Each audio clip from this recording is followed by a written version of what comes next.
ایک عظیم الشان سنت عمل رسول مکرم صلی اللہ علیہ وآلہ وسلم کا، جس میں آپ صلی اللہ علیہ وسلم نے امت کو حکم دیا ہے، ترغیب دی ہے، وہ ہم نے چھوڑ دیا ہوا ہے۔ وہ ہمارے معاشرے سے تقریباً وہ ناپید ہو چکا ہے۔ وہ ہے مرغ کی آذان کو سن کر اللہ رب العالمین سے اس کے فضل کا سوال کرنا، اور گدھے کی آواز کو سن کر شیطان کی شر سے اللہ رب العالمین کی پناہ طلب کرنا۔ حضرت ابو ہریرہ رضی اللہ تعالیٰ عنہ کی حدیث ہے صحیح بخاری میں،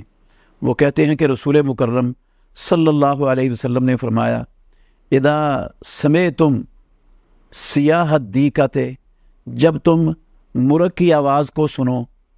فاسألوا اللہ من فضلہ فإنہ رأت ملکن، تو اس وقت اللہ کے فضل کا سوال کیا کرو، یہ کہا کرو اللہم انی اسألک من فضلک۔ وہ مرغ اس وقت اللہ کے فرشتے کو دیکھ رہا ہوتا ہے،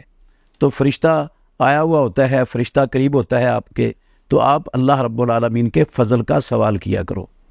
اور جب تم سنو نہیق الحمار، گدھے کے ہینگنے کی آواز،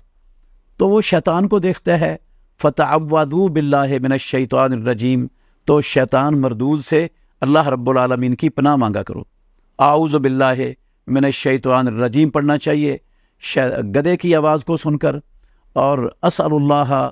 من فضلہ پڑھنا چاہیے مرغ کی آواز کو سن کر۔ یہ بھی دعائیں ہمیں اپنے بچوں کو یاد کرانا چاہیے، خود بھی یاد کرنی چاہیے، اور اپنی زندگی کا معمول بنائیں، تاکہ رسول مکرم صلی اللہ علیہ وسلم کی پیروی کی بے شمار برکتیں ہم ان سے دنیا میں فائدہ اٹھا سکیں۔